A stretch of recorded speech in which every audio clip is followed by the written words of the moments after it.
There's certain types of banners on the latex printer that are very printable, but you're going to have to take into consideration the way the printer works in order to advance the banner sufficiently to avoid head strikes.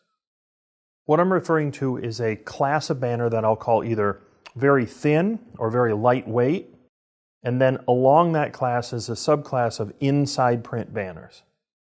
So what I'm referring to would be like an 8-ounce or a 10-ounce scrim banner. So you're looking at very inexpensive, thin scrim banner, lightweight. And then if those banners are inside print, by inside print I mean this banner here is a Bantex banner. It's an 18-ounce, and it's a blockout, so you can print on either side.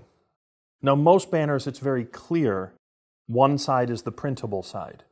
On a latex printer, if you have a choice, try to find an outside print. You want to print on the outside. It'll travel through the printer better than if it's on the inside.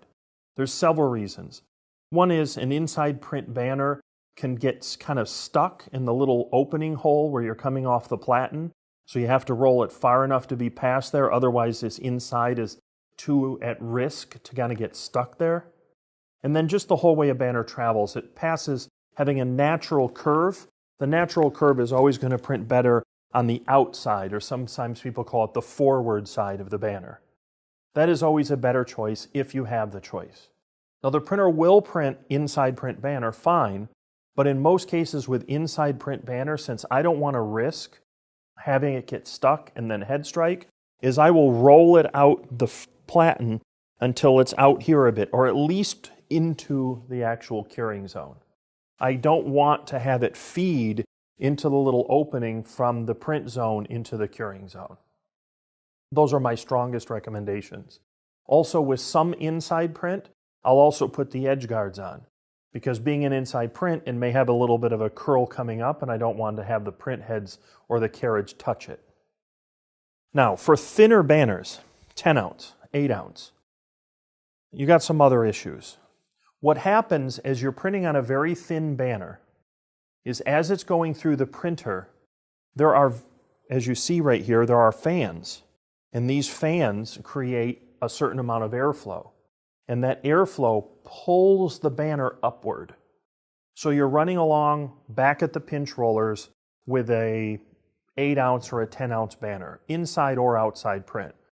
Now, most outside print 10-ounce will get through, but it's close. So it's feeding along, everything's going fine, it's printing, no issues.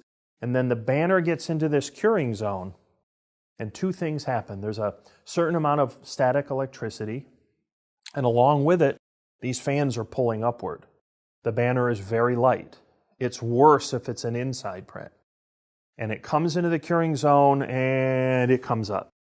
The fans actually kind of pull it up. You can get down there if you can bear to watch it. You watch it come up, and then when it does, it pulls the banner up. That lift pulls it all the way back to the print path and head strike. Okay, I'm here to tell you how to avoid that.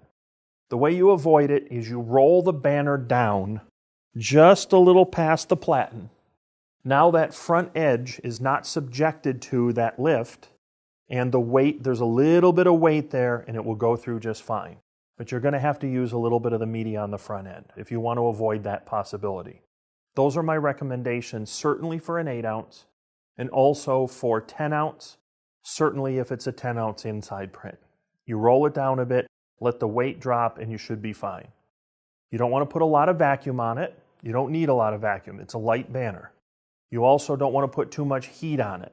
Try to keep the heat light on that. I would go a little slower, like an 8 or a 10 pass. I would bring the heat back, maybe 90-100% ink. You should be just fine.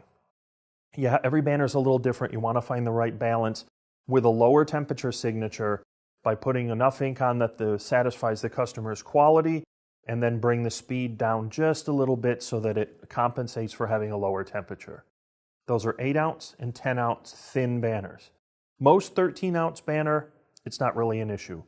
If it's inside curl on any banner, I tend to at least roll it in some degree of the curing zone because I don't want that front edge to get stuck into that little opening.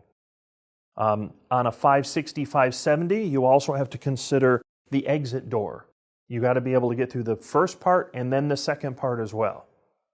So these are considerations for thin banner, 8 and 10 ounce, that also frequently has a very little light scrim to it, and then also can be inside print. As you get into a 13 ounce outside print, the weight of the banner is enough that when it goes through that zone and the air is there, it can't lift it up because the banner has enough weight. And it really seems to be mostly a banner issue. I haven't really seen this with other materials. Just a heads up on light banners, how to run them, what you're going to have to do to get a little bit of a workaround on this curing zone.